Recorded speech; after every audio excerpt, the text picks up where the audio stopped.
these are the topics we are going to see in the upcoming session. Okay, so in the module 1 we are going to discuss about introduction to ethical hacking. Okay, so yeah, please tell me what is introduction to ethical hacking. Yeah, before that, so what is the difference between hacking and ethical hacking? Intention to harm versus the intention to protect.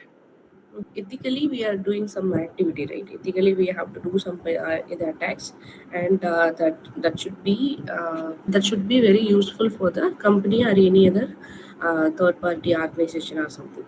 Okay, so in every company, so we will have some penetration testing team, and they will do some uh, act, and they will try to find out the vulnerabilities, and they will do some exploit. Okay, then finally they will give the suggestions to the developer, so you have to fix the issue before release the project. Likewise we will do. Okay, so we have to do the hack. We can start the session now. Okay, this topic is malware threats. Okay, almost we are seeing about the information introduction to ethical hacking part we have completed. Okay, next we are jumping into the malware threats. Why? Because we are following the flow. Okay, so as per this threat vulnerability and exploit, we have completed the threats. So threat in the sense, it's attacker. In our scenario, attacker is a threat. Okay, and then um, how the attackers are doing the exploit? It's a next question, right? Okay, so attacker can create some malware payloads.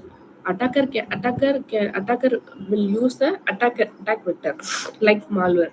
He will create some malware, and he will try to share someone, or else he will inject it into some malicious place, and he will inject it. Okay, so next topic is malware threats. Okay, so types of virus. So next topic is when we are going to learn about types of virus. Also, it's very important because in your exam, in your syllabus also we have types of virus. In the exam also they will ask the questions like, so what type of, they will provide some scenario, and you have to identify what kind of the virus. You have to identify what kind of virus. Okay, and here we have types of virus. So first one is a boot sector virus. Okay, so in every file system, in every operating system, we have a file system, right? So in the file system, we have the boot sector, right? If the virus is only concentrating the boot sector, okay, so that is a part. That is, we can call it as a boot sector virus. Okay, so fat file system. Okay, so fat, if the virus is targeting a fat, then we can call it as a fat virus. Okay, and file infector virus. Okay, a file infector virus in the sense, so this virus is only targeting the specific file. Okay, and here, say for example, macro virus. So macro virus in this sense, so this virus will only focus on the Microsoft related file. So example, Excel file, Word file. Okay, so this virus will only focus on macro programming language. So it's macro programming will the Microsoft applications are following the macro programming language. Okay, so the macro viruses are created based on the macro programming language. Okay, so macro virus will work only on the, it's only hack the Microsoft file, Excel and Word file, and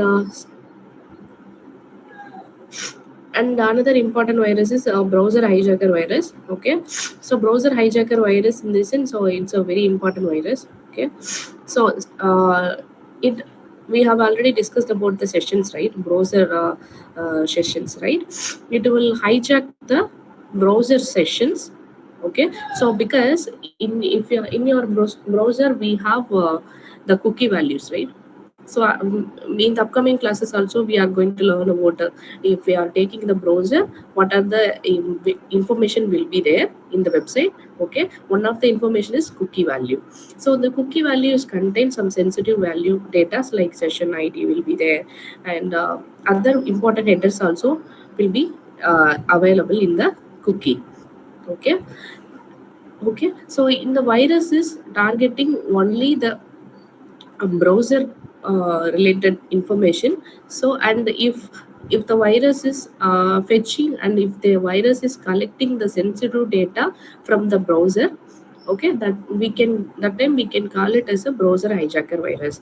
So if this virus will only focusing on the browser cookie datas. Okay. Okay, next. So these are the default one. Okay, so malware threats and types of malware we have seen, and the stealth virus also it's a part. Okay, stealth virus it's a strong, it's a kind of virus. Okay, and if this virus will hides, and it hides the identity. Okay, and this virus will not so any antivirus also will not identify this is a virus. Okay, this will identify, this will this this will hide the identity, or this will hide the behavior of the file also. Okay, so we are going to see one example for this stealth virus, because even if we are using the good antivirus technique, and even if we are using even if you are using Windows Defender, and even if you are using some good antivirus tool, so the tool will not the tool will not identify the malware. Okay, so that malware we are going to create now. Okay, so please listen. Okay, so you have to open Notepad.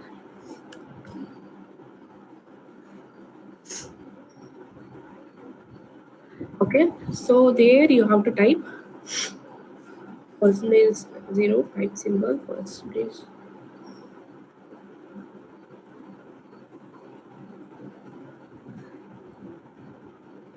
Okay.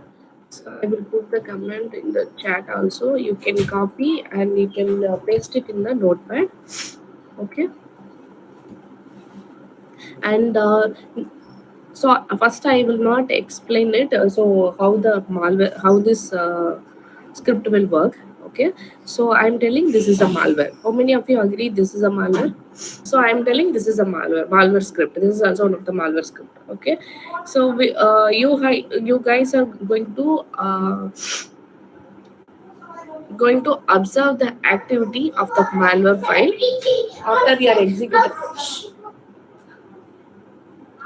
after you are executing this payload.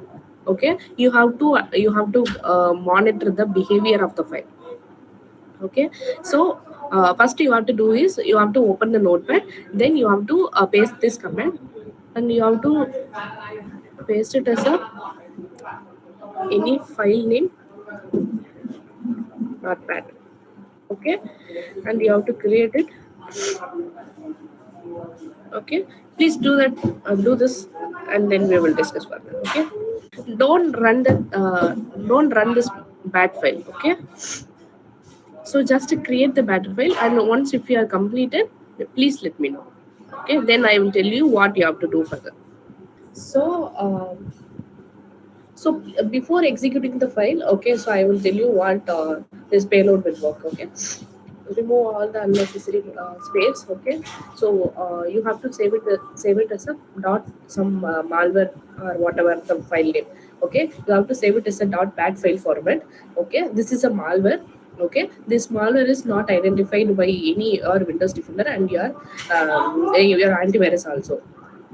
Okay, and don't execute this payload now. Okay, before that you have to download another one tool, the process hacker.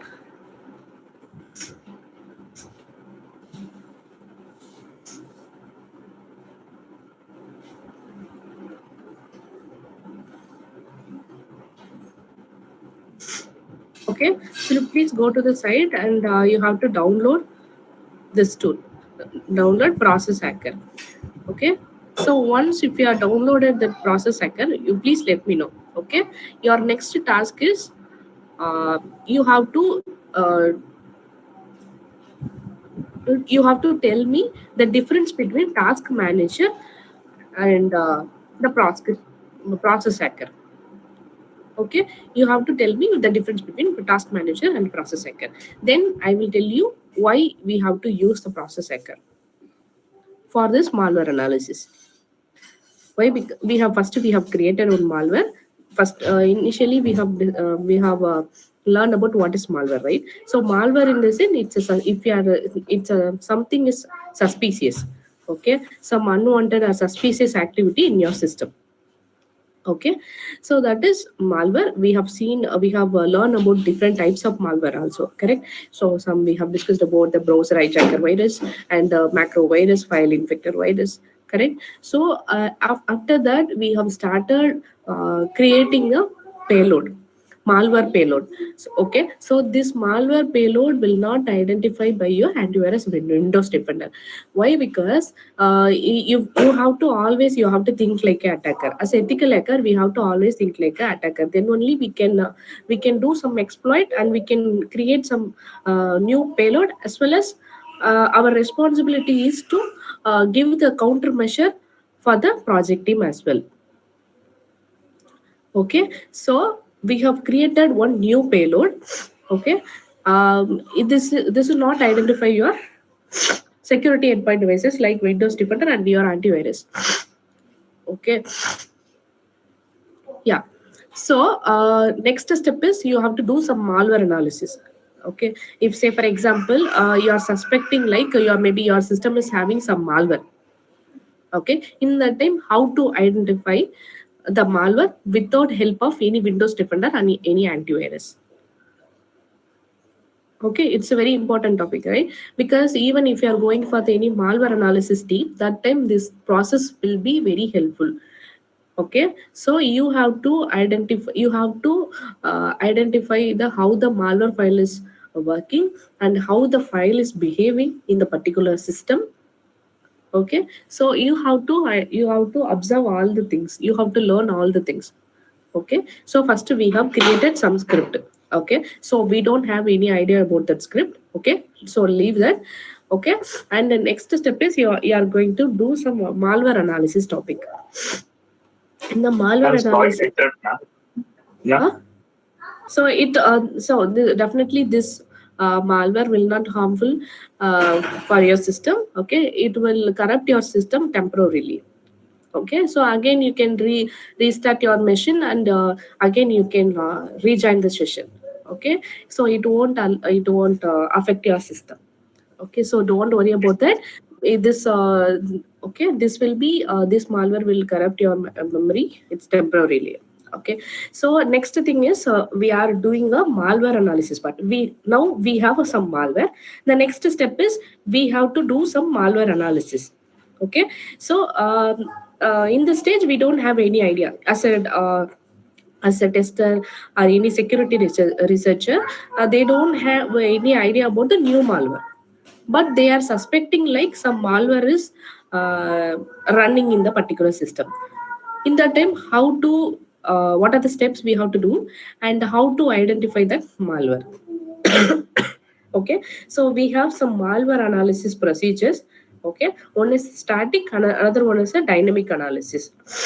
Okay, so in coding itself we have learned, right? So the difference between static and dynamic, right? So static analysis in the sense we have to analyze the code. Okay, analyze the code in the sense we have to open the malware file and you have to read the code properly. So here in our case, so our the code is the percentage zero and byte symbol percentage zero. Okay, may and may not be, you don't have any idea about this code. Okay, the next thing is dynamic analysis.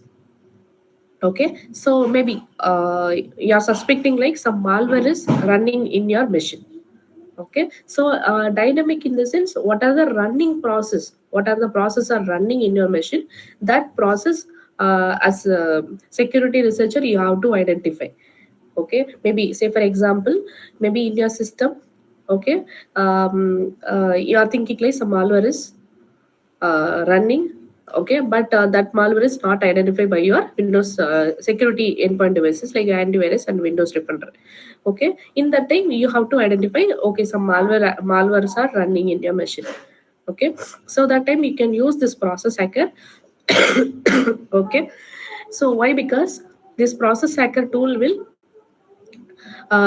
give you the whole detail about the process. Okay, so what are the processes are running in the machine, you can get the information about the process.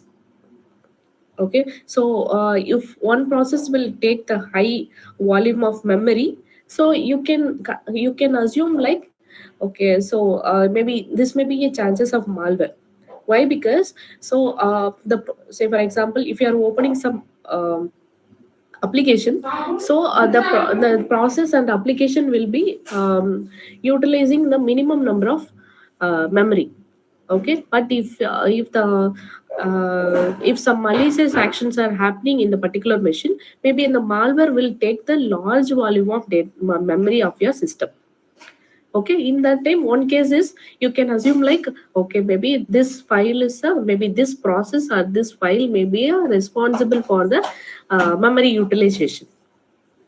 Okay, so maybe this time maybe you will get confused. Okay, so because of that reason, you first download the download process hacker, and you have to observe what is the difference between task manager and process hacker. Why I am asking you to do this task is, you can ask one question. Okay, so if you want to check for the if you want to check the process of the application, so we can use the task manager, right? Then why ma'am you have to go for the another tool, right? You will ask the question, right? Correct. So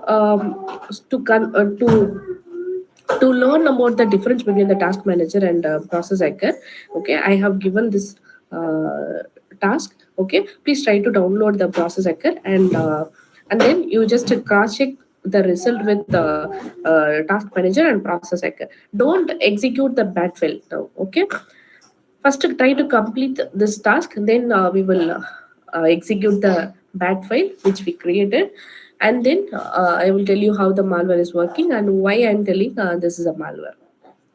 Okay, I hope it's clear for everyone, right?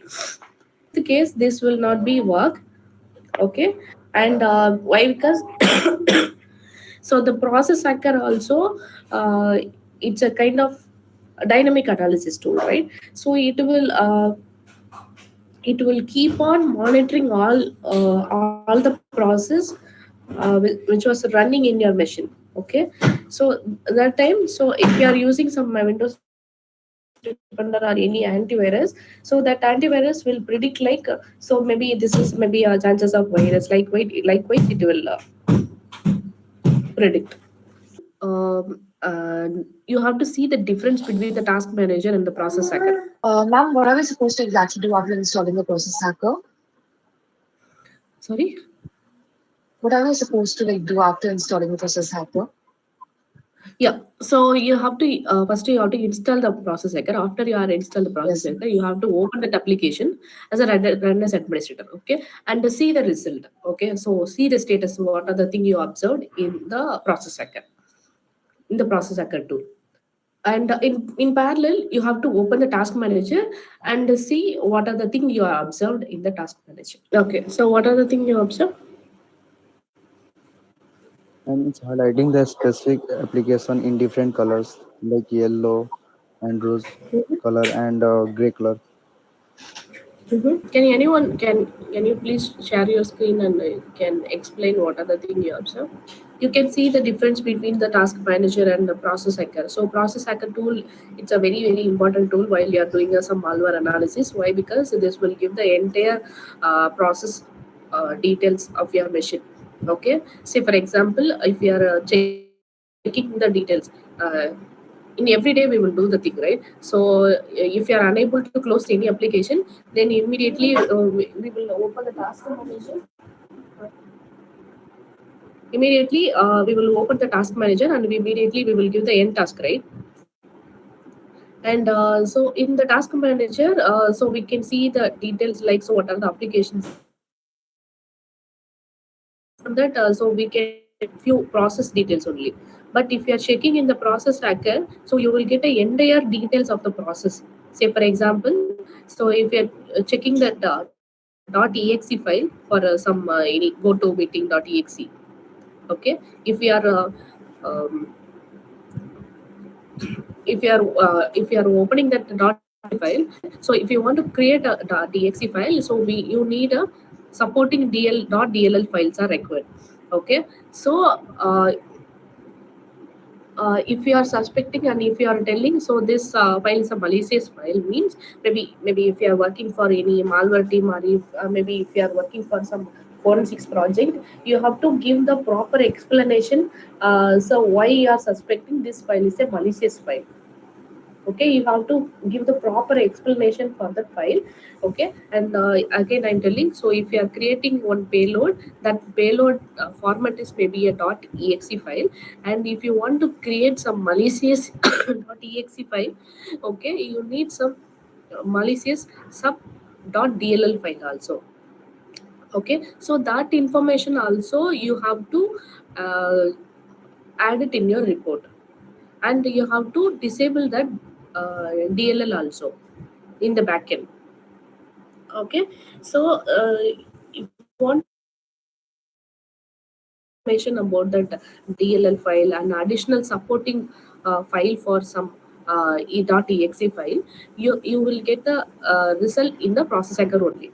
It will not available in the task manager. So whenever you are doing a dynamic analysis, you have to use the process hacker tool. There you can get a clear idea about so how the malwares are working, okay. After you are executing the file in the back end, so say for example if you are opening any file in your system, so you can't see any backend uh, process, right? Backend activities, right? In generally, if you are opening the laptop or if you are opening any application in the backend process, it is very difficult to read that, right? So if you want to check for the backend process details, definitely that time you can use the process hacker tool. This tool will be very helpful. What are the things are uh, running in the backend in your system? Okay. So and by using this, so maybe you're suspecting like so some malwares are running in your machine, means so you have to check this process. You have to check it in the process hacker. In the process hacker, you have to check the PID in the sense process ID, and CPU utilization level also you have to check. Okay, if some specific .exe file or some specific .any executable file format, maybe .bat also it's a executable file format. Okay, so that file alone is taking some process memory value is very high. Okay, you can check that why that file is maybe some exe file or any bad file is taking some utilization levels are very high. Maybe that may be a chances of some virus. Okay, so we are going to learn this topic after you are executing the .bat file. Okay, that we have created one bat file, right?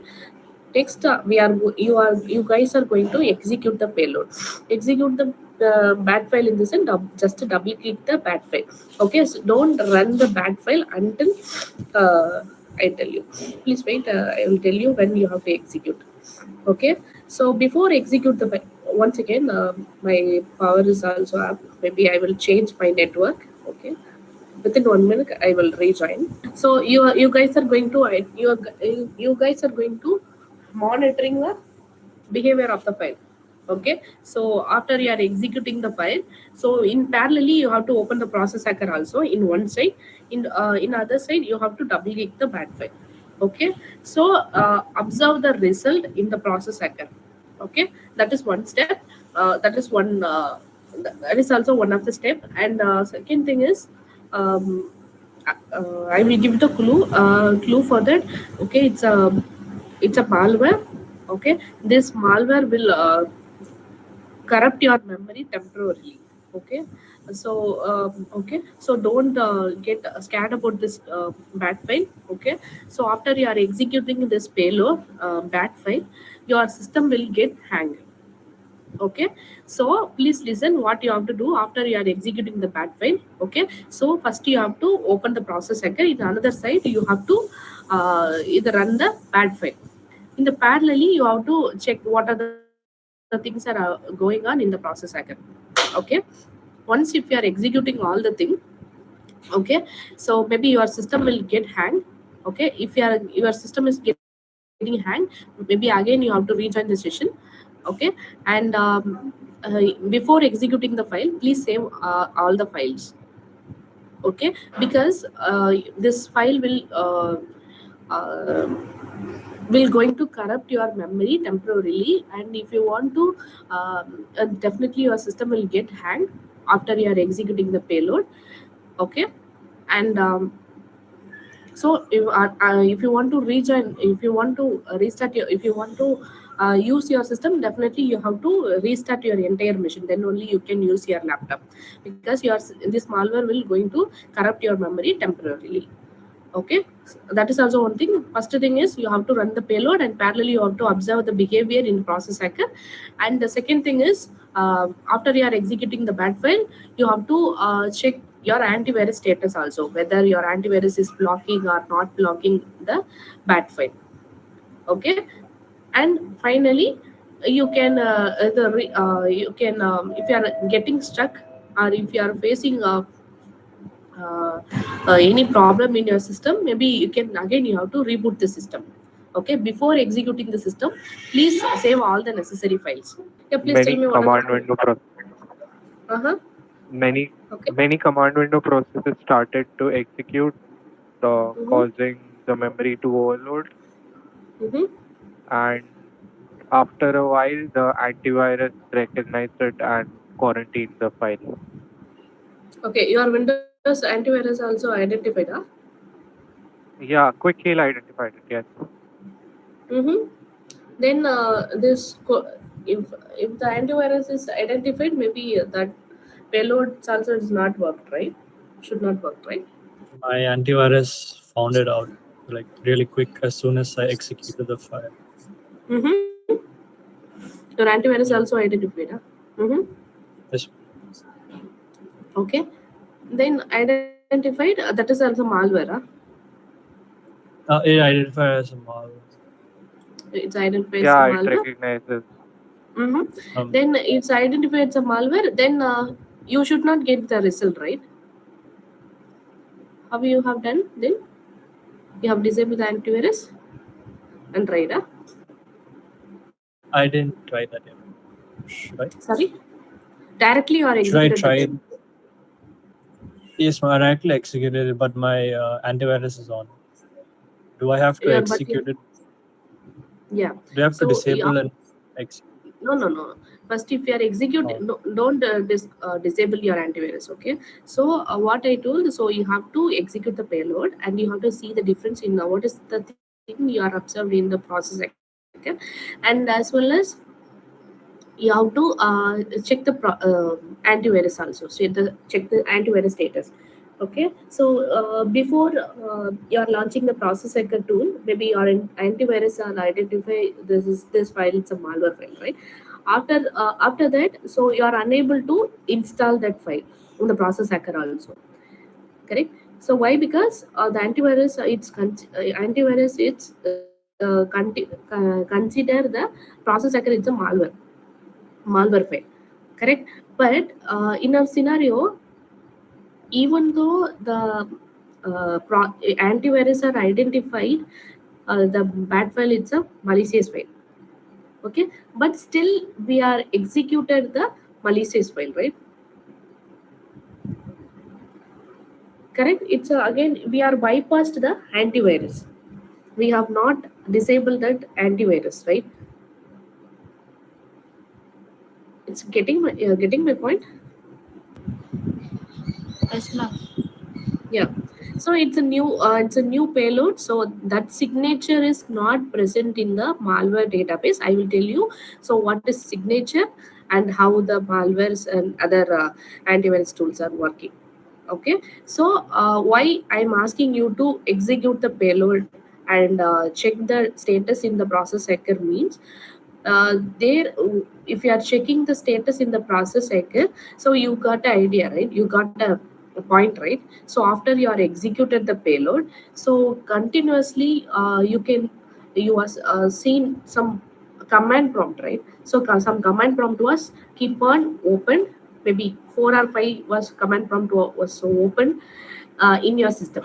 But if you are checking in the backend process, you can see the lot of command prompt was open, right? Keep on executed, right? Yes, you know. Yeah. So if you want to gather the information about the backend, if you want to analyze the backend process, then definitely you have to go for the process hacker. In general, after you are executing the file, you can see the few command prompt was open, right? In the command prompt itself, if you are checking the command prompt status, so you are getting a message like so this that you are using the full C drive memory utilization level, right? Say for example, I will tell you how the malware is working also. Okay, so the percentage zero in this sense, so percentage zero in this sense, in the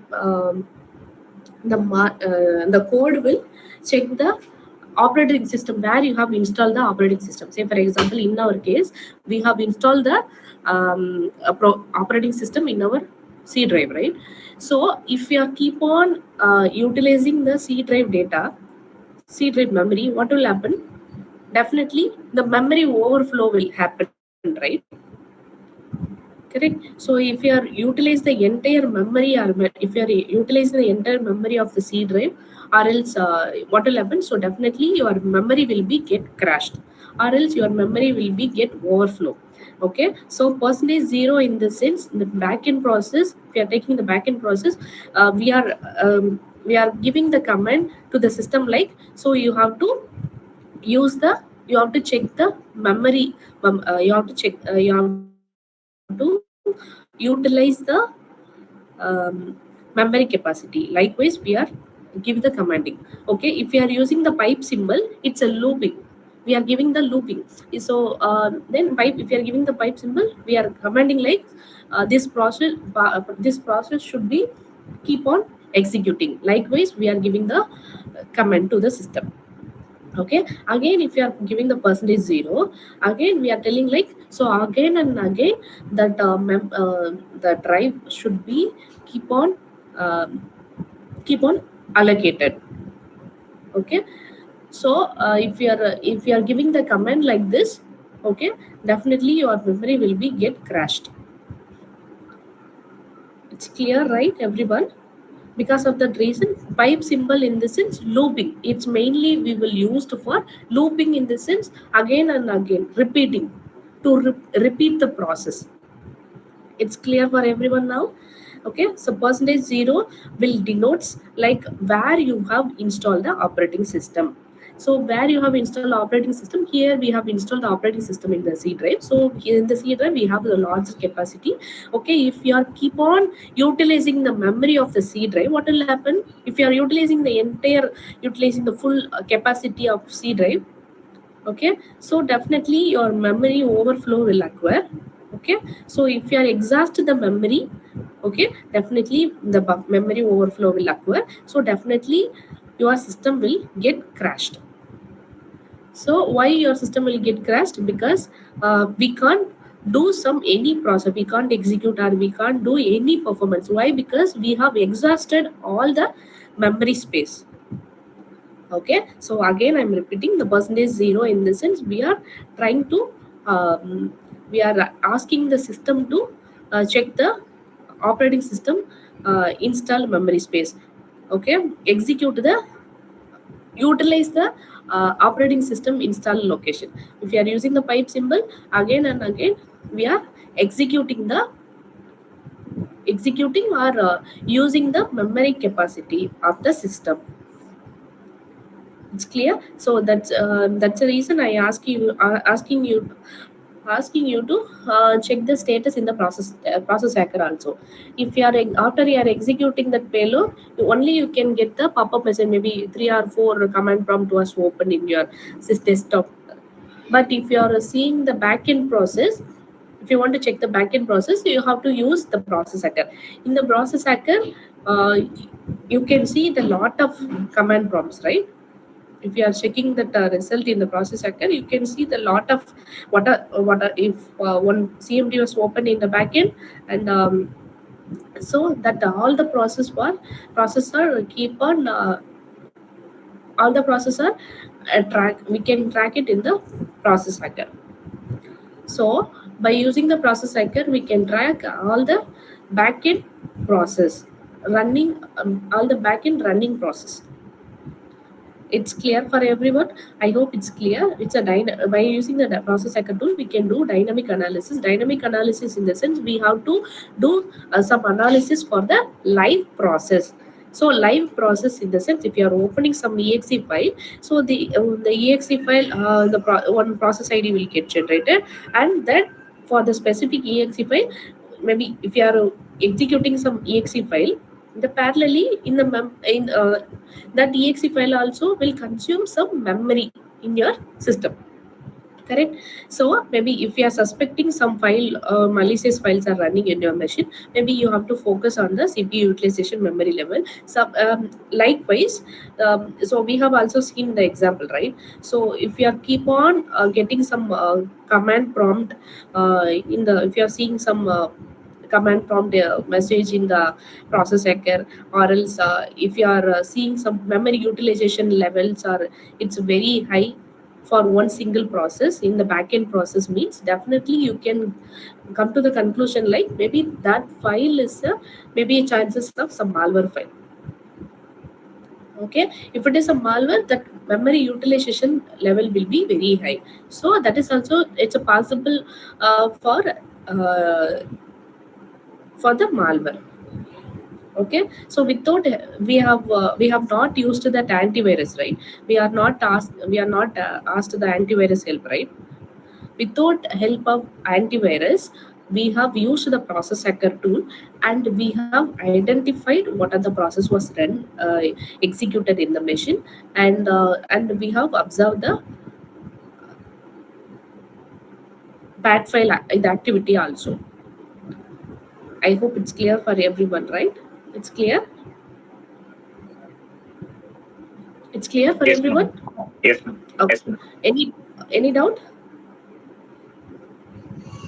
Okay, so this is how we have to do the dynamic analysis, and I will tell you how to do the static analysis also.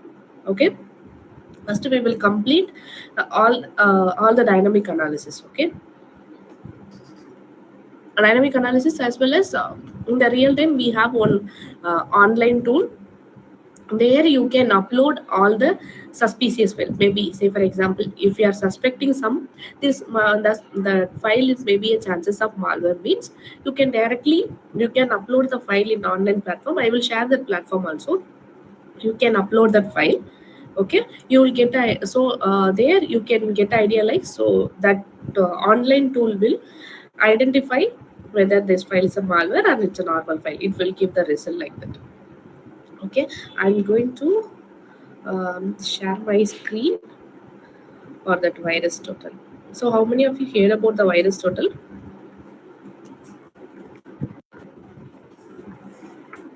How many of you heard about virus total?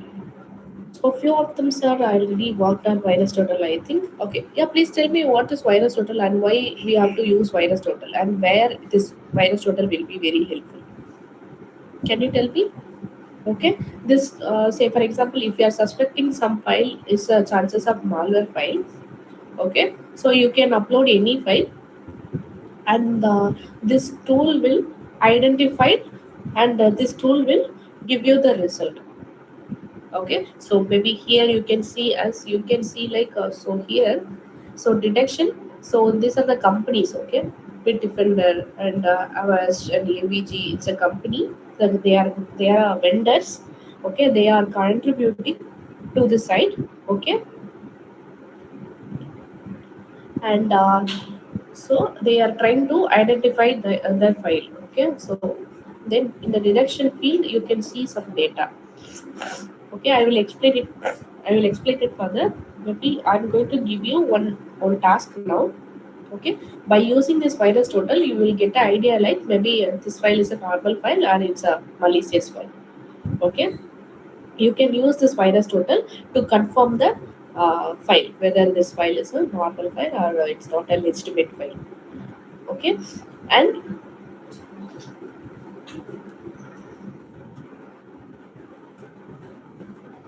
acre.org site. I will put it in the chat also.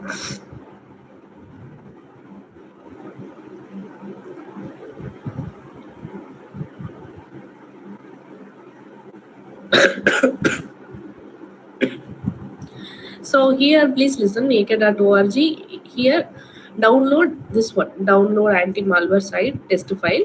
So this is a test file. It's only for educational purpose. It's not so it won't harmful for your system also.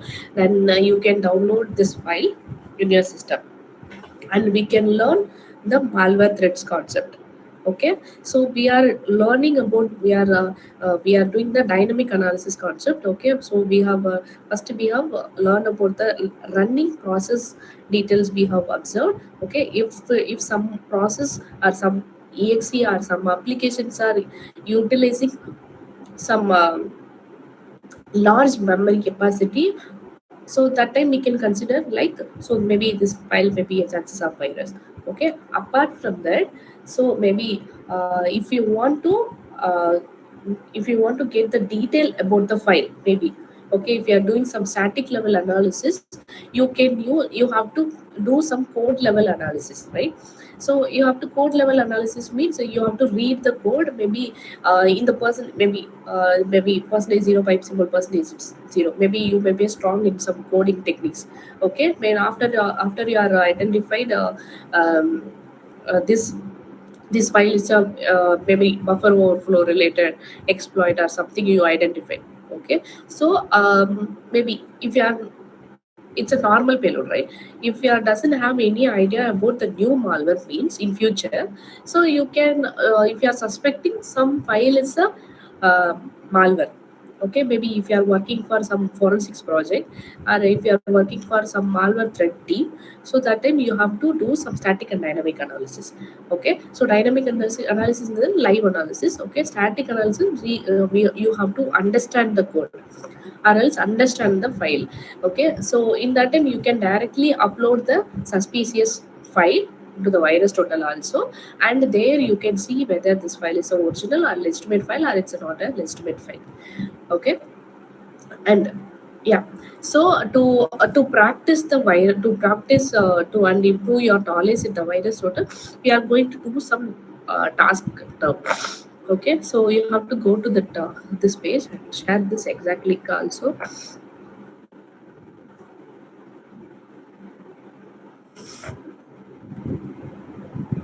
Okay, so you have to download acre.com zip file, this one acre.com zip file and acre.com file. Okay, so I'm going to give you the task. Please listen. Okay, so before you are going to download the file, you have to disable your Windows Defender and Windows Antivirus. Why? Because your Windows Defender and Windows Antivirus will block this file. Okay, so before you are going to download the file, please disable all the security endpoint devices. Then just try to download acre.com file and acre.com zip file. Okay, this is the first step. Then once if you are downloaded the file, you have to upload these two different file in virus total. Okay, and you have to open it one, you have to open in two different tab. Okay, in one tab you have to upload the acre.com file, in another tab you have to open acre.com zip file. I have already explained it how to use the virus total also. Maybe I will tell you how to use the tool to use the virus total also. You have to choose file, you can use any file. Maybe in our case you have to upload acre.com zip file. Okay, and acre.com zip file and acre.com file. Okay, in one tab ak.com, in another tab ak.zip file. Okay, observe the status, what you have what you have observed for these two different file, and in third tab you have to upload our malicious bad file. We have created one bad file, right? So that bad file also you have to upload it in the virus total. In that time you have to observe the result, and you have to tell me what are the things you observed for this, for these three different files. Okay, okay, it's clear for instruction is clear for everyone. It's clear. Yes, ma'am. Ma'am, the acre.com file just opens on my browser itself. Like it's not Yes, ma'am. saving as a bat file. So should I just copy the text that it opens and save it as a bat file? Yeah, yeah. Don't save it as a bad file. Okay, so you can save it as a acre.com file, or yeah, you can save it as a acre.com file. Don't change the file format. I will tell you why the file format is also is very important. Okay. Okay, ma'am. Uh, okay. So have we completed?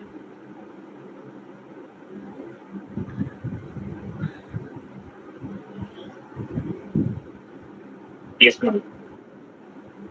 Okay. So what are the things you have observed?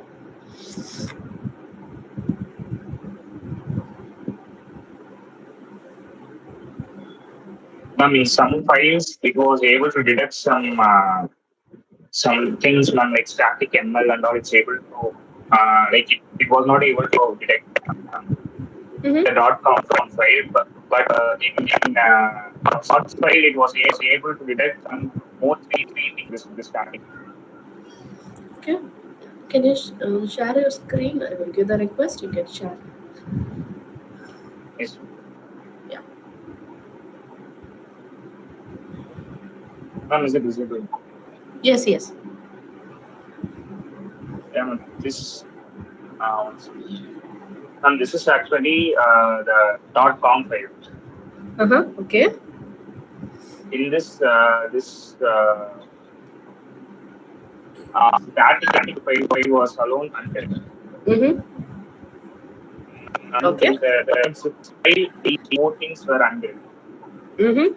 So this is for zip, right? Yes, ma'am, this is possible. Yeah. Okay. And this is for bad file. Mm-hmm. Okay. Okay. So from this result, we can get a conclusion like the, say for example, first we will complete that acre files. Okay. So the content of the malware and content of the file is the same. Okay, but if we are trying to use the compression algorithm like a zip algorithm, zip file, if we are converting into the zip format, so the few companies are failed to detect, so that is a part of malware, correct? So if you are checking in the acre.com file, okay, so many of the companies are contributed, and they have told like, so it's a malware, but the same file, the same content of the file, but if you are compressing it the file, or if you are changing to the zip file format, so that time few companies are failed to identify some malware. So it's a loophole, right? Okay, the same file, but we are sending in a different file format, but that time so few companies are failed to detect, right? So attackers also using these kind of loophole, and they are very much interested to create the payload, and they are trying to share the file in a different file format. Okay, why? Because to bypass the antivirus and Windows Defender. Say for example, why they have to bypass the Windows Defender and antivirus, right? So next question. So why? Because so creating a malware intention behind behind the why the attackers are creating a malware? They have to compromise some person, right? Okay, they have to exploit someone's system, correct? So if the attacker wants to exploit someone's system, they have to create one payload. That payload should be sent to someone, right? if we want to say if we want to send the file, okay, we need some media, right? So where we will try to share the file, so we will use some the chat box or any social media, right? So if we are maybe if you are trying to attach some malicious file in the Gmail itself, so Gmail also will check the file format, right? So if you are uploading some large file, or if you are uploading some exe file, the Gmail will not allow you to upload. Okay, so in that time what the attacker will do, they will try to bypass the Gmail, right? And bypass the Gmail account, and they will convert it into the some other file format, and they will try to share the malicious file. Correct? It's Yes. clear? Okay. So the intention behind the converting into the some other file format into this, in the sense to bypass the security devices. Okay, then only they can download the normal people or attacker can also upload the file, and the target person can download the file. Okay, as a security researcher, we have to think like an attacker. Okay, so say for example, if you are working for a malware analysis team, okay, or else malware threats team, okay, so you have to always think like an attacker, and you have to add the signature and behavior of the file. I will tell you also what is signature and behavior. Okay, so I think now it's clear, I think. Okay, so the same file, if you are converting into the some other file format, and so few companies are failed to detect. This one clue we got, right? And go to the result, then we will discuss. There you can see the hash value and signature value. And another one thing in the third one, right? If you are checking for that bad file, so only one or two companies are identified it's a malware, right? The bad file. Okay, so it's a new malware. So because of that reason, only the few companies are identified it's a malware. Okay, so comparatively for the AK.com file, so few companies are failed to detect. So it's a malware, right? So we have to apply some as an attacker perspective, we have to always think like in the different perspective, like percentage zero, by to percentage zero. Likewise, you have to create some logical way of payloads. Okay, so if I'm executing the percentage zero in the system, so that will be that code will be check the memory of the system. If I keep on executing that memory of percentage zero, definitely my system will be get crashed. So it's a normal logic. So if you are thinking like an attacker, then you can also um, create the payload like this. Okay, so you have to always apply some logic, and you can try to create some malware like this. Then only we can bypass the Windows Defender and antivirus. Okay, and yeah, please go to anchor.com result.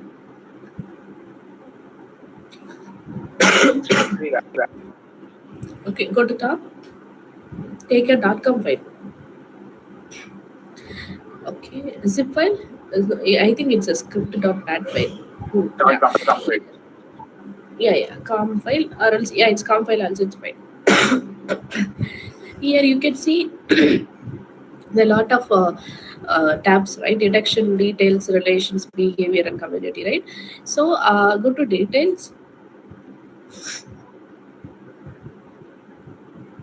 So here you can get an idea like, so what is the MD5 and SHA 256. So what is MD5 and SHA? Do you have any idea what is MD5 and SHA? These are tension. Hashing Okay, call. it's a hashing algorithm. Okay, so what is hashing? It's a cryptographic technique. Okay, it's a hash value is a one-way function. Okay, so and this hash value will be, I will tell you where we have to use this hash value. Okay, so this hash value will be used only for checking the integrity of the file, as well as if you are yeah, if you want to store the password in the database, that time uh, we have to take the hash value for your password, and you can store it in your database. Okay, you have to use the strong hashing algorithm. You should not use MD5 or the SHA only. It's a uh, weak hashing algorithm. Okay, so always you have to recommend it is SHA-256 algorithm you can use. Okay, and again I'm telling, so SHA is a cryptographic algorithm. Okay, hash value how the hash value will be looks like in the sense, so it will looks like a some chunk number. Okay, and based on the algorithms, so it will create some junk character for the given data. Okay, so this hash value will be mainly used for checking the integrity of the file. One of the example we can say, like, so whenever if you are trying to download some file from the website, okay, so how many of you seen this hash value in the internet? So if you are trying to download some software or a website, okay, so they have attached the hash value also, right? Okay, so by using the hash value, why they have uploaded the hash value? Because so while you are downloading some file or any software, okay, so maybe if you are facing some network error or something, some internal system error or something, so in between you will only you will you have downloaded the partial file, right? You will not you will not able to download the full file, right?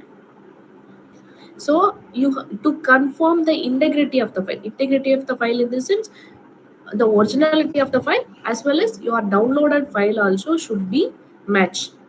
Okay, to confirm that you have to check the hash value. Okay, it's clear for everyone.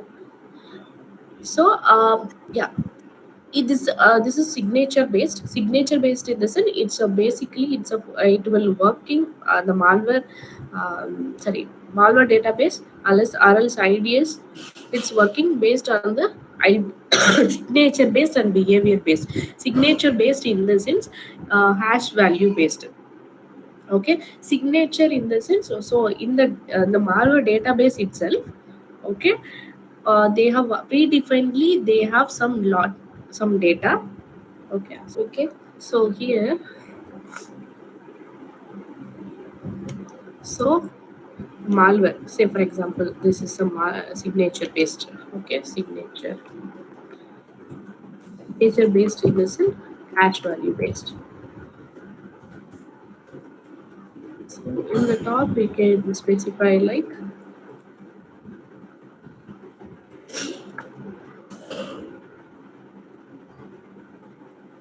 malware database.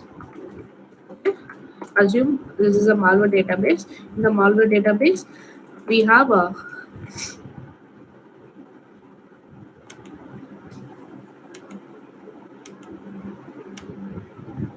okay, and signature malware, how the malware database are work. Okay, behavior based. Okay, how the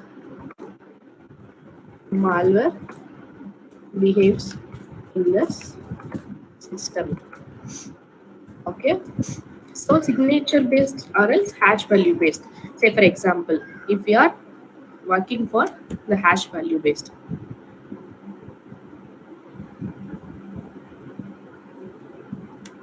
in the hash value, in the signature database, you will have the data, malware, maybe malware.bat file, the file name. Okay, the file name plus hash value. Okay, so in the signature based field, so they will have the file name plus hash value for the malware.bat file. So we are going to, I will teach you how to generate the hash value and how the hash value will be looks like, and few techniques how the hash also will work, I will teach you. Okay, first we will complete this topic. Okay, how the antivirus and malware database, how this kind of the companies are also giving the result, right? So they will have some malware database. This malware database data, maybe they have a signature, they will, the malware database will work based on the signature based and behavior based. So the signature based in the sense, it's purely, it's for the hash value. Okay, so in the malware signature based database, okay, malware plus file name plus hash value will be available in the signature based field. And if you are checking for the behavior based field, you can get, you can see the behavior details are available here. Say for example, for the .bat file, so what are the behaviors we have observed after you are executed the payload? So it will check the, it will check the, it will check, and it will utilize, it will utilize entire memory, or else it will check,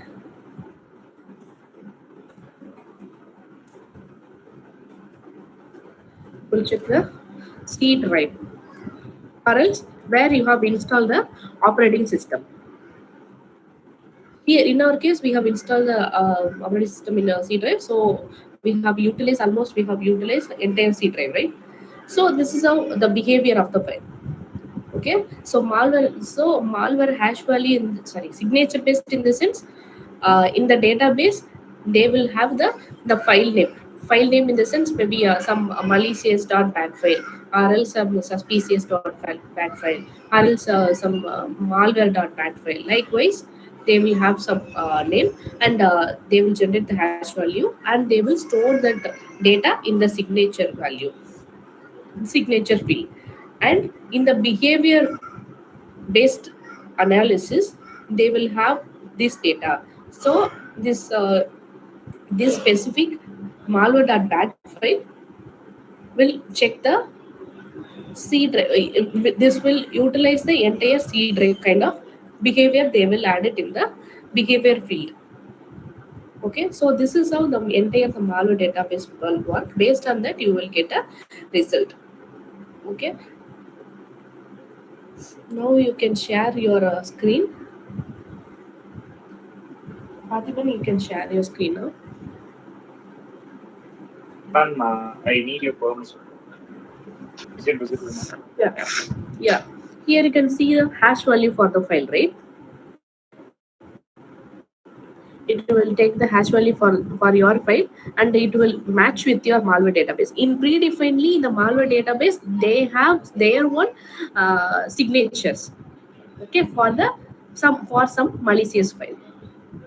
Okay, and it will check with your file also. First, on the this kind of tool will create the hash value for your malware file, and this file will be, this hash value will be checked with your defined malware database hash value. And if it is matched, maybe the both hash value is same, maybe the tool will consider like, okay, this is a malware file. Likewise, it will consider. And if it is failed to detect based on the signature based, okay, so and then again it will go on to the behavior based analysis. Okay, so nowadays it's a, we are using the AI based technique. So the AI based technique in the sense, so definitely this will be they have added the both signature based and behavior based. Why? Because in the signature based algorithm is a failure approach. Why? Because I will tell you. Okay, so why it's a signature based, it's a failure model. Okay, why? Because maybe in the database itself, maybe they have the signature for the file, maybe a malware.bat file. Okay, the hash value will be generate based on the content of the file. Okay, and maybe if you are checking, I will give you some extra additional information about the hash also. Why? Because so we have worked for some forensics project there. After that, I got some idea about the extra information about the hashing. Maybe I will share some data also to you can go through that. Maybe you will, after you're completing the hash challenges, you will get more idea about hashing. Okay, so in general, if you are checking the what is hashing, how the hash value is working, if you are checking in the internet, then they will provide the information like the hash value will be generated based on the content of the file. Content of the file in the sense, if you are opening the file, if you are opening any notepad, and if you are creating some file, right? If you are creating some content like hi or 123 or whatever the content was inside the file, okay. If you are creating some file, okay, so the hash value will be not only it will consider the content of the file, the hash value will be consider the metadata of the file also. The metadata in the sense, what is metadata? The data about data, right? The data about data in the sense, so the file type, the hash value will be consider the file type also. Here malware dot bat file, the file type is a bat file, okay. And it will check the location also, okay. Say for example, it will hash value will be generated based on the location. It will consider the location also. MAC type, we will in the forensics we will call it as MAC type. MAC time in the sense modified access created, okay.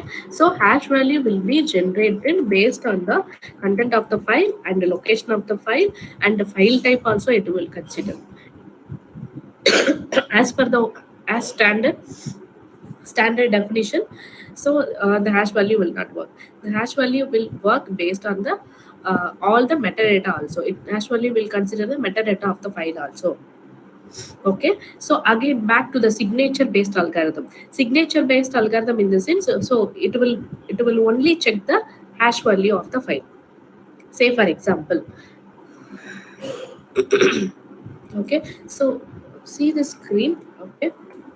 Signature based methodology architecture, okay. Okay, so in the signature database already we have some signatures, correct? So if the malwares are enter into the, maybe if you are uploading the malware in the virus total, okay, maybe already we have the signature database, correct? So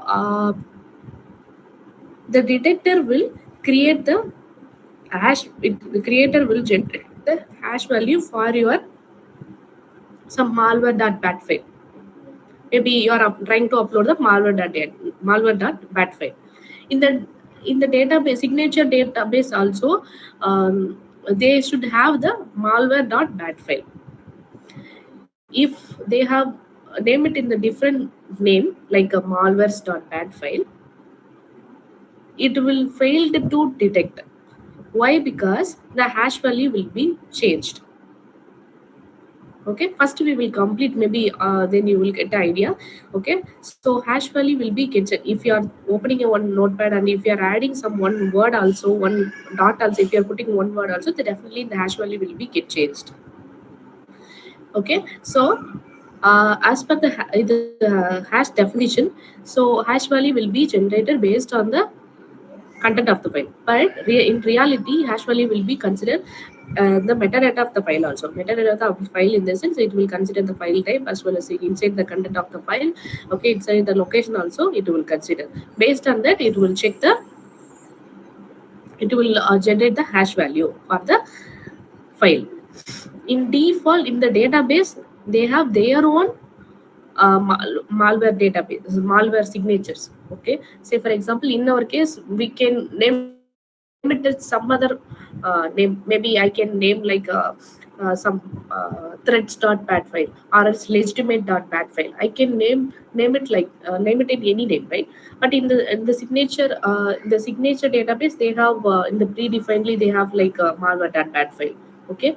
So it will fail to detect if they are following the signature based, it will fail to detect. Why? Because the hash value, if the hash value is the same, maybe it will give the alert like so this is not a original file, okay. This is a malware file, okay. If the hash value is different, this malware cloud platform or any virus total or something will fail to identify this is a malware. if the signature value is not available in the database, malware database, then definitely the virus total or some other antivirus or something will fail to detect that file is a malware file. We are going to do some hashing task also. Then you will get a more idea about what is hashing and how the hash value is working. Okay, why? Because hashing also is very important topic in cyber security. Okay, so in your, if you're going for the interview also, they will ask the question. So what is the difference between hashing and encryption and encoding? Okay, and in your CH exam also, you can expect this question: hashing. What is hashing and encryption and encoding? Okay, so first you have to learn about how the hash value is working.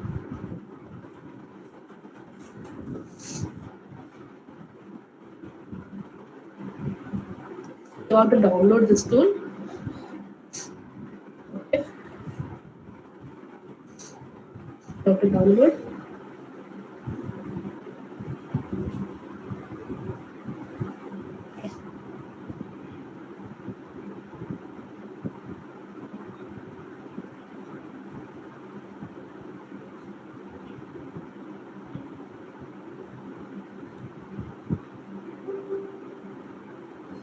Install this.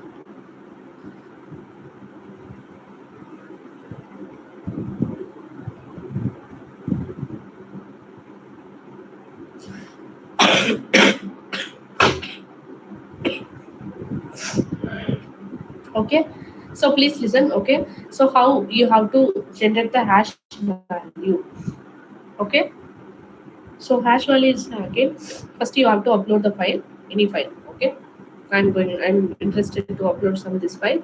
Okay, so you these are the hashing algorithm. You can enable all the fields also. Okay, so first I am interested to check the hash value for MD5. MD5 is a hashing algorithm. Okay, I'm going to generate the hash value for hashcal.exe file. Okay, this is how you have to use this tool, and this is how the hash value also will work. Okay, for the MD5 it's a weak hashing algorithm, so it's not recommended to use in the web application. Okay, maybe when we are discussing that website related penetration testing, then I will explain in detail. So why we should not use MD5 or a default hashing algorithm. Okay, but hash values, it will generate like some random number. Okay, okay, it's a random number based on the algorithm. Okay, if I'm giving this SHA-256, and it will generate some extra large data for the given hash calculate .exe file. Okay, so this is how you can generate the hash value manually. Okay, and after that I'm going to give you some task also. Then say for example, if you are how the hash value would generate, if you are check it in the,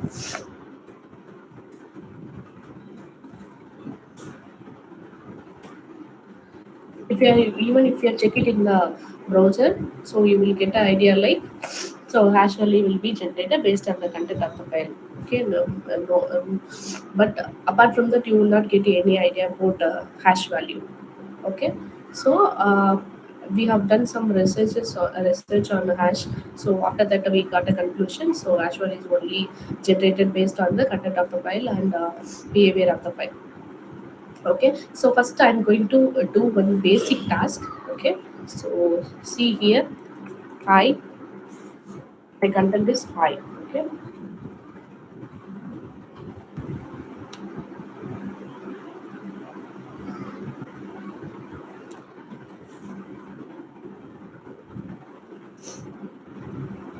my file name is test. First one is test. Okay, I'm going to create another one file, test one. Okay, the content also the same maybe. Okay, so I'm just going to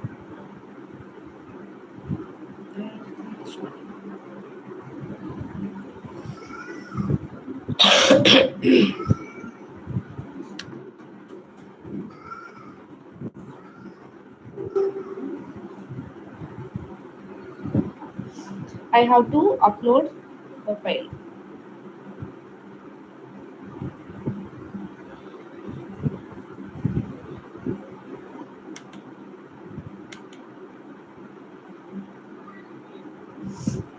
So I have created two different file. Okay, so the file name is also the different. Okay, so as per the hash standard definition, so hash value will be generated based on the content of the file. So it will not consider any of the file type or something. Okay, so we are going to test that one. Okay, first we are starting with txt file. Okay, so we have to note down the hash value for test file. Txt file. Next thing, you have to upload the text dot. You have to copy and compare the result. The same, right? Okay. Then again we are going to do one thing. Okay. So again, maybe I will give you this task for you. Okay. Maybe you can explore and you have to tell me.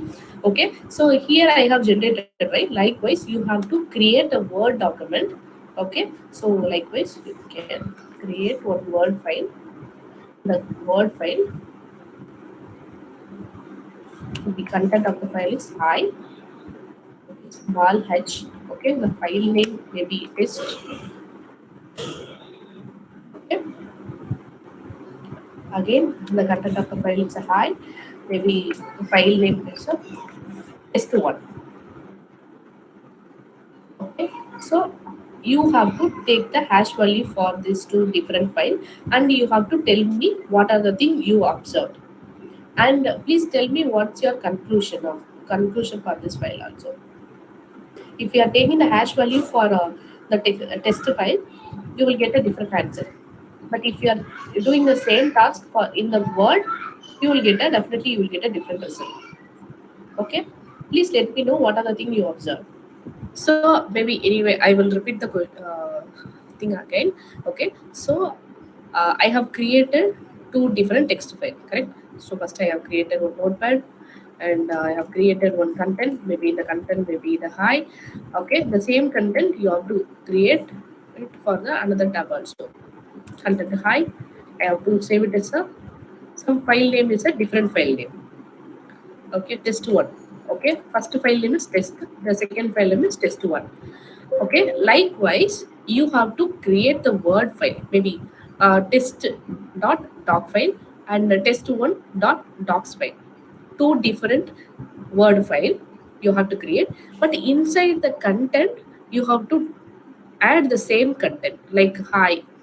You have to create the content for the file, maybe assume this one. Maybe this one is a content of the file is a hi. Okay, I can save this file as a, maybe I can save it as a some test file, right? Test.doc file. The similar way you have to create one another file and you have to save it as a different file name, test1.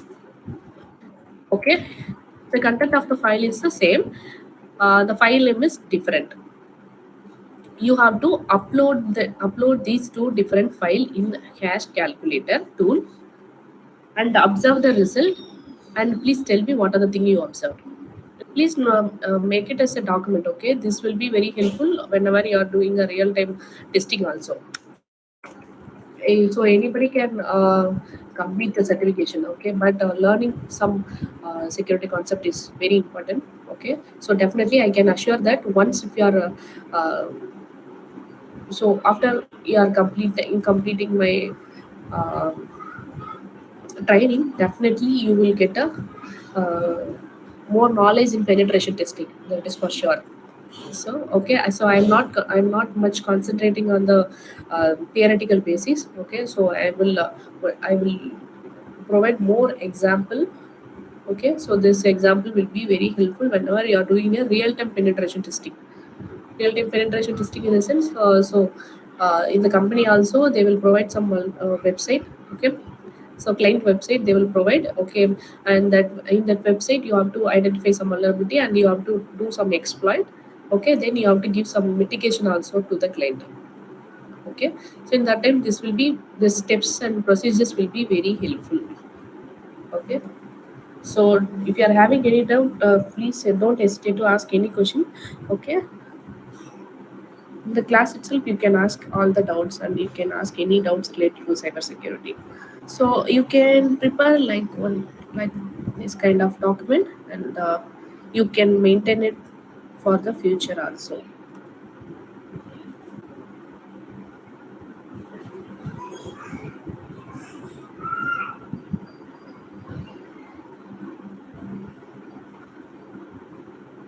Okay, so you can prepare like this kind of maybe three rows or something. Okay, so first one, file name. Maybe you can file name.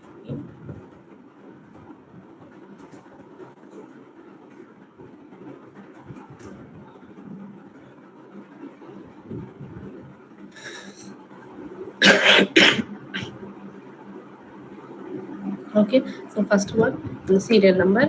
The second one, file name. Fourth one, file type. Hash value, status. For example, first one, serial number one, the file name, maybe test.txt file. You can add one extra row also.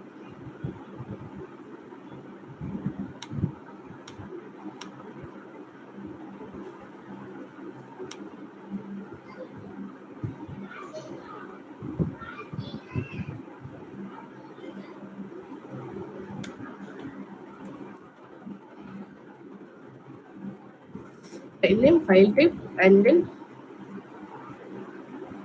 content of the file. So maybe content of the file, maybe hi, content of the file type, dot text file.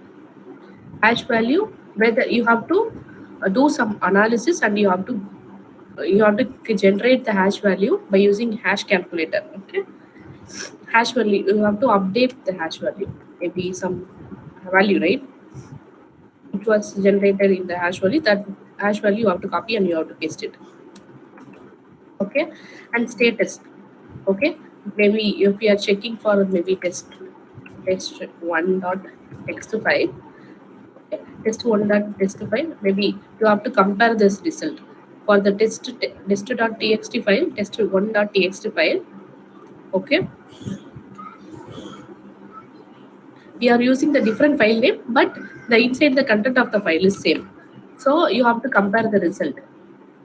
Maybe you can create the different table for the test file. Maybe text file you can, maybe this table is only for the text file. Maybe you can create another separate table for Word also. Okay, likewise you can create and you can make it as a document. This will be very helpful. Okay, so you can compare those two results. Okay, whether this two text file is the same or different.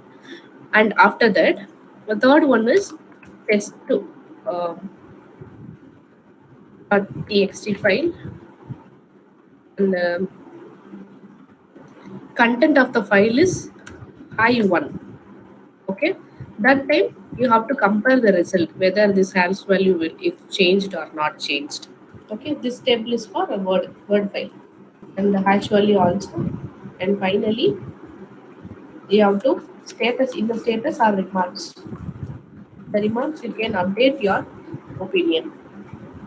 Okay, so I have given two different scenarios. So one is, please listen, the text, for the text one we have generated with the same content, right?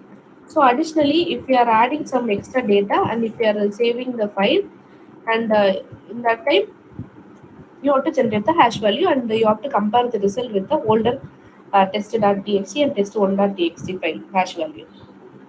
Okay. After that, you have to create two different file like a test.doc file, test1.doc file, and inside the content of the file is same. In that time you generate the hash value and compare with the result. Ma'am, can you show the format once again? Okay.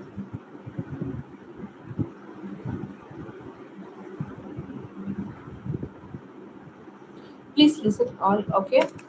So it's very simple. Okay. You have to open Notepad, type content of the file, hi. Okay.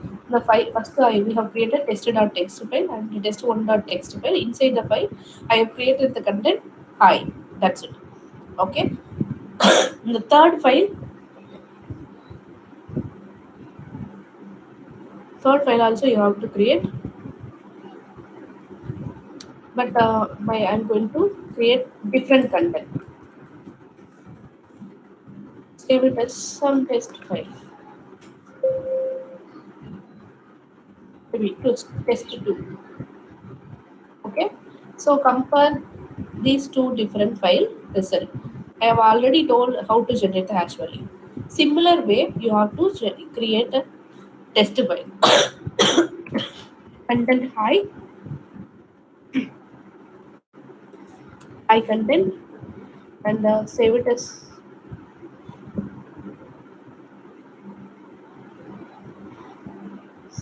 test file. Okay.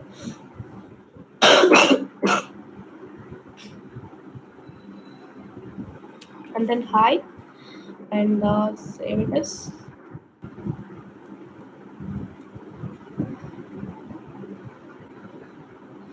document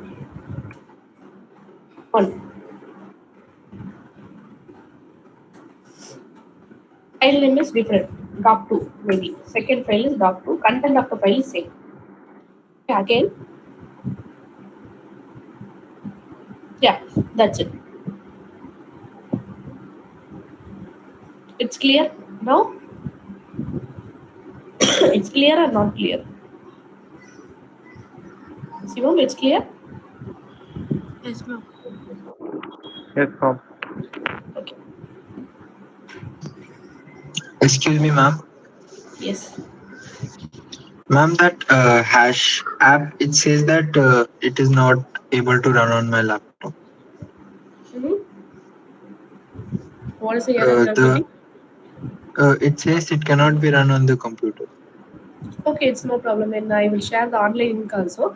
Then you can generate the hash Okay, value ma'am. there.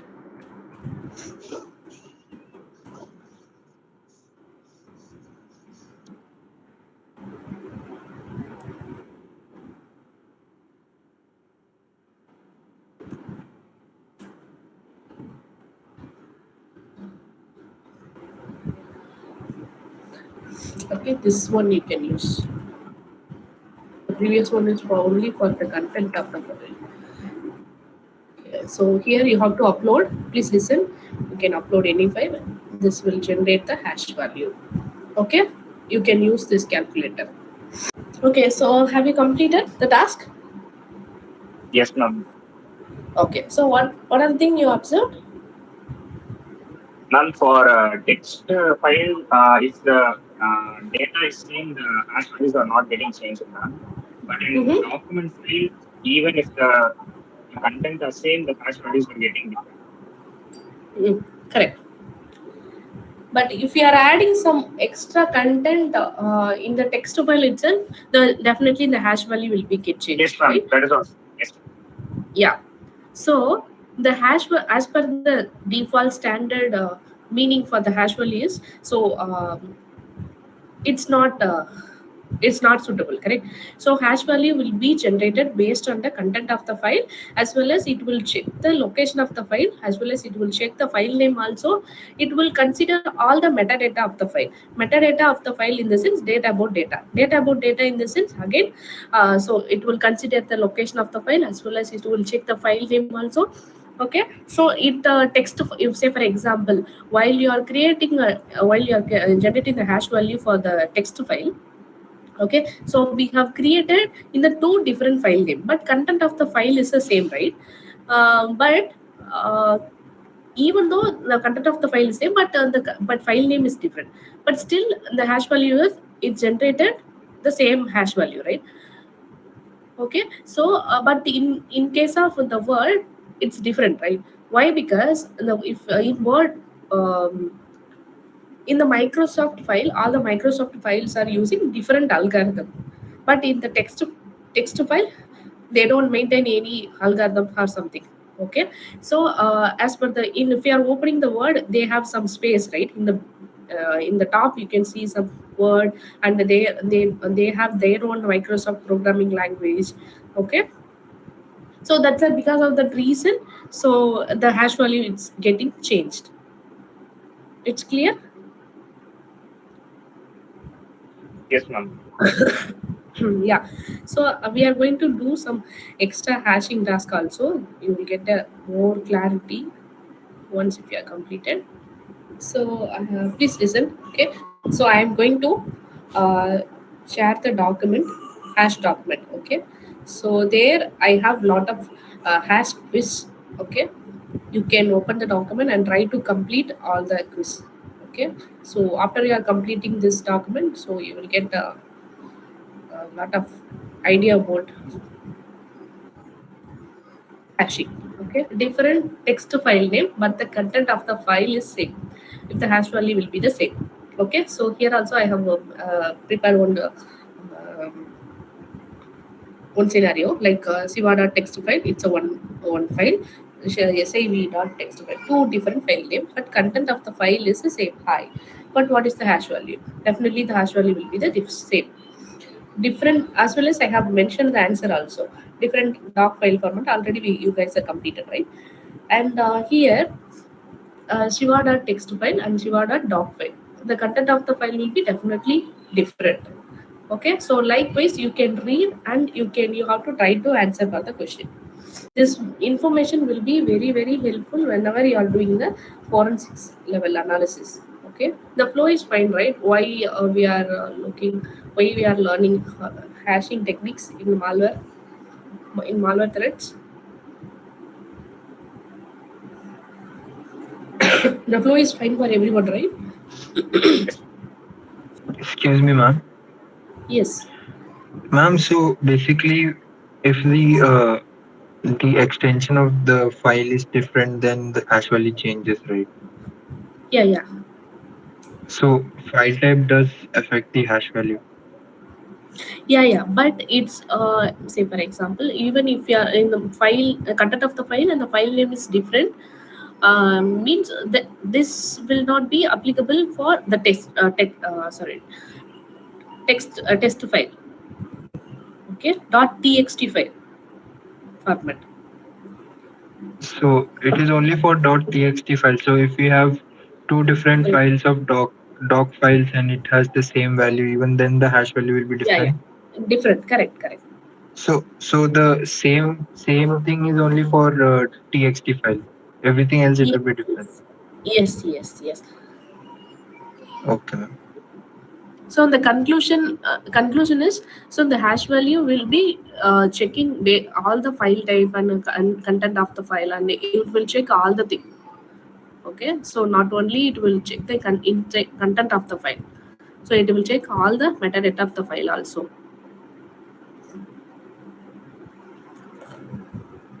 In the text file also, .txt file also, if you are adding some dot or some single quote or double quotes, then definitely the hash value will be get changed. Have you downloaded the file which I have uploaded in tempfile.org site? Yes, ma'am. Okay. Yes, ma'am.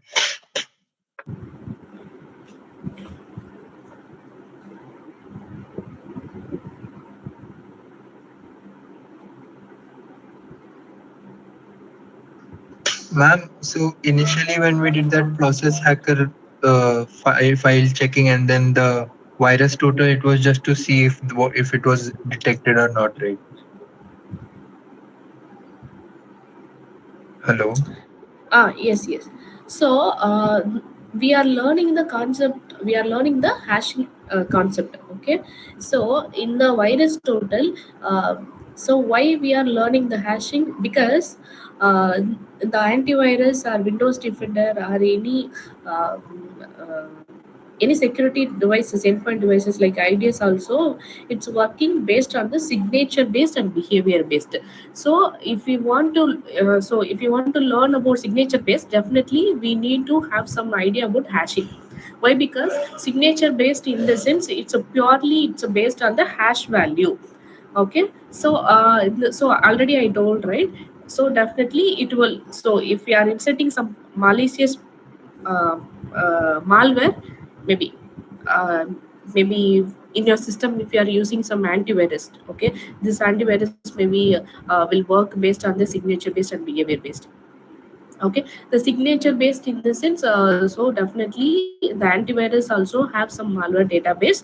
Okay, so the maybe if you are inserting some malware, maybe some uh, legitimate or original .pdf file. Okay, so if it is a signature based algorithm means, so in the database itself, they have already they have their own database as well as hash value also. If you are injecting some malicious or maybe if you are inserting one pen drive, that inside the pen drive you have some malicious pdf file. Okay, the antivirus will immediately calculate the hash value for the malicious.pdf file. Okay, and it will cross check with the malware database. Okay, if it is not matched with the malware database, it will allow as a normal file. So we should not always rely on the signature based. Why? Because if the attacker is rename the file name, also the hash value will be get changed. Correct? Clear Yes, or not? yes, ma'am. Ma'am, So ma'am, it explain. Ma'am, you explained that using the figures in document, right? The signature value one. Can you explain that again? in the document, Word document you are asking. Yes, ma'am. You did two diagrams, right? Yes, yeah.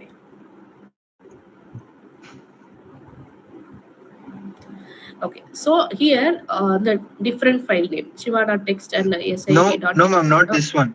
The one that you drew by yourself while explaining. Okay, this PPT you are asking.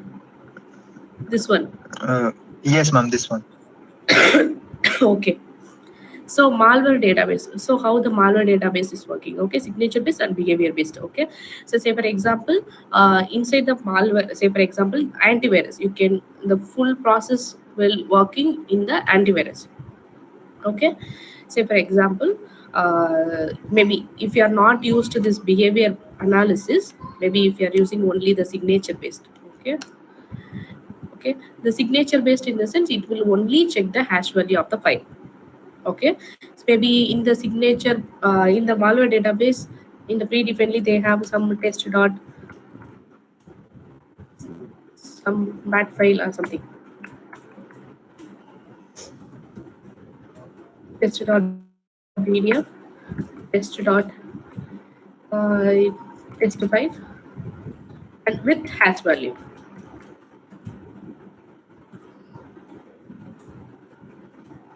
They are considering this one as a malicious malware file. Okay, okay, they are considering this file as a malware file. Okay, this full thing is a malware. Okay, and if the attacker is, maybe if they are using the signature based algorithm, okay, so attacker is maybe this is antivirus, right? So attacker is entering with some other file name, maybe different file name, maybe uh, original or employee name, salary, or else we can consider like salary dot PDF file. Okay, so with hash value. So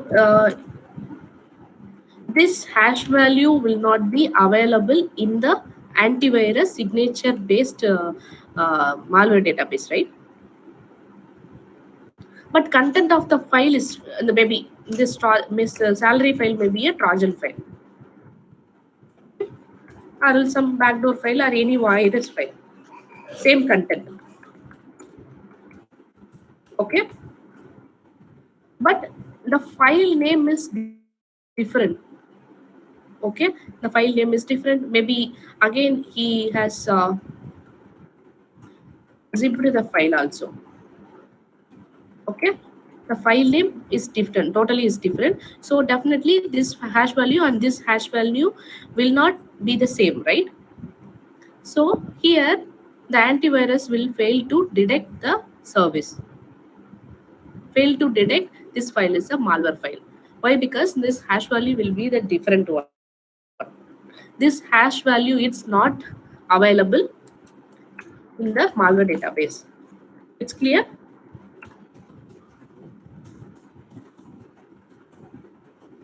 Yes, ma'am. Ma'am, Okay. then Signature based in the sense it will always rechecked with the malware database. If the hash value and malware name plus hash value of the details it's not present in the signature, uh, sorry, in the malware database, then definitely it will allow and anybody can any attacker can bypass the antivirus. Okay, to improve this kind of accuracy value, so we are moved into the signature based and as well as behavior based as well.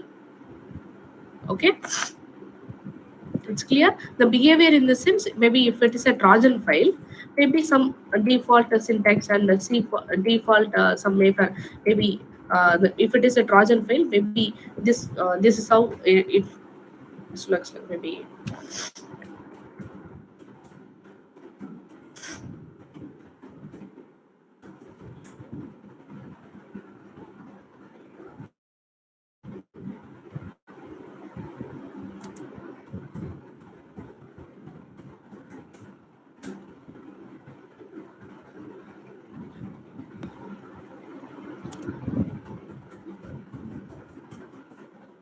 ma'am, basically for signature, it will only consider hash value, and for behavior, it will see how it behaves in the system. yes, correct. So So here, yes, once it again. So Windows Defender report as a Trojan, but threat could not be taken. Okay, why? Because this Trojan file will be Win32. Maybe the file name is maybe Trojan Trojan Win32 and this category, as well as location also it will consider. You can see here.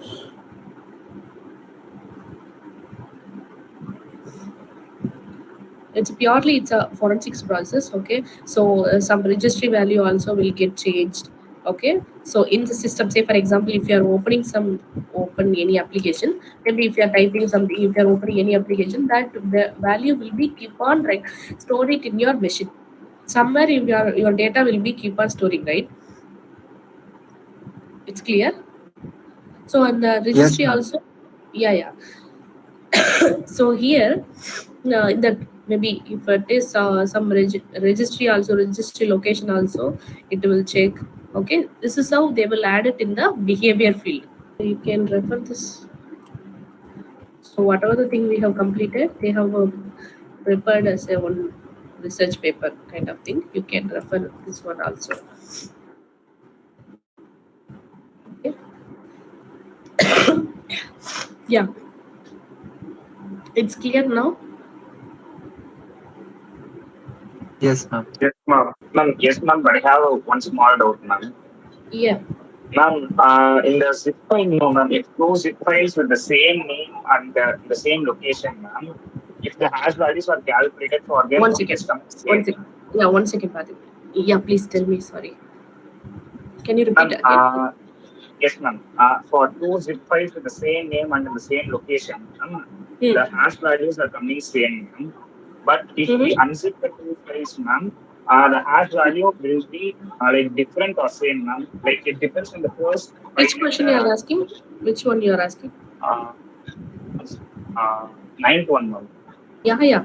So the location of the file maybe. Um, the inside the content of the file will not be changed. Okay. Yes, ma'am.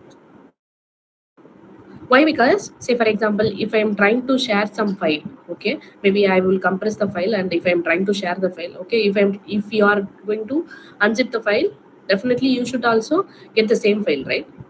So Yes, ma'am. definitely actually should not be changed. But in this scenario, it is different. Ninth one is different, right? The Yes, ma'am. lcr.doc file is different, and siv dot is different. Even though if they are using the same content, but file name is different, and location also same, but file name is different. Yes, ma'am. Ma'am, that's what I'm asking, ma'am. Because it is in the doc extension, it is getting changed. If it is in the text extension, it will be similar, ma'am. That for the text file, it's same. For the doc file, it's different. Okay, ma'am. So if we unzip the file, it depends on what type of file it is. Yes, correct. Check the Yes, understood.